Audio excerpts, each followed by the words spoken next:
እሺ ብላዘር በማያገባ አትግባ ነው ያልከኛ ግዴታ ስለሷ የሷ ስቃይ እንዲሰማኝ እህቴ መሆን አለባት ወይም እናቴ ማለት ልክ አንተ እንዳልከው እሷ ጋር ስተት ሊኖር ይችላል ላይኖርም ይችላል ደግሞ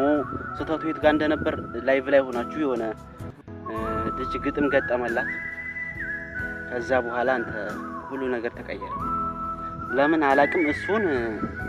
እናንተ እንዳላችሁት የድሮ ፍቅረኛዋ ነው ያላችሁት የድሮ ፍቅረኛዋ ሆነ ማንኛውም ሰው ሆነ ግጥም ተገጠመች ግጥምልኝ ብለው አይደለም ምንም ነገር ያደረገችው ነገር አይደለም ላይቭ ላይ ነው ያለችው ለከሌ ያጻፍልኝ ከሌ ጻፍልኝ ወይ ከሌ እንዳርግልኝ እያለች የምትለይበት ቦታ አይደለም ላይቭ ነው ሁሉንም የቲክቶክ ቤተሰቦቿን በጥሩ መስለ ምግባር ማስተናገድ አለባት ያ ነገር ከሆነ ያለራሱ አንተ እንዳልከው ከሆነ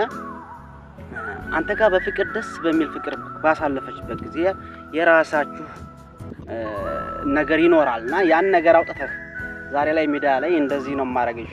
ጉድሽን ነው ማውጣው እንደዚህ ነው ማረግሽ ይያልክ በእነዛ ነገሮች ለምን ታስፈራራታለህ ለምን አንተና ምና አብራ ብዙ ነገር ስላረገች ገብቶካል አንተም እኮ እሷና ምናት እኮ ብዙ ነገር አሳልፈሃል እሷ ግን እንዳንተ የሆነ መረጃ አልያዘችም ለምን ታውቃለህ ካንተ የምትፈልገው ፍቅር ስለሆነ እሺ እሷ ስተትናት ካልክ አንተ ምንድነው ትክክለህ ንገረኝ እስኪ ሄርክ አንተ ስተሰራይ ብለህ ሄርክሽ ሄርክ በኋላ እንደዚህ ነው ማረግሽ ይሄን ነው ማስተድግሽ ምና አይነፋም ታውቃለህ አንተ እኮ ወንድ ልጅ እኮ ነው በቃ የሆነ ነገር ከእውነትም ከሆነ ከተወች እሷ የሆነ ነገር ካረገች ጥላላሽ ነው ማለት ያለብህ የተሻለ ይገባኛል ብለህ ማለት ነው ወንድ በመሆን ለራሱ እንደዛ አንተ ግን እንደዛ ያረካል እንደዛ ያረካል ወንድ ልጅ የሚያረጋውን ነገር አይደለም ያረካል ስለዚህ እኔ እሷን ወይም ለመርዳት ወይም የሷን ስቃይ እንዲሰማኝ እህቴ መሆን የለባት ማያገባኝም ላልከው መልስ ነው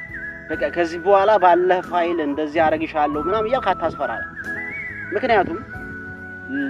የወንድነት ክብር ያወርዳል የምታረጋው ነገር ታውቃለህ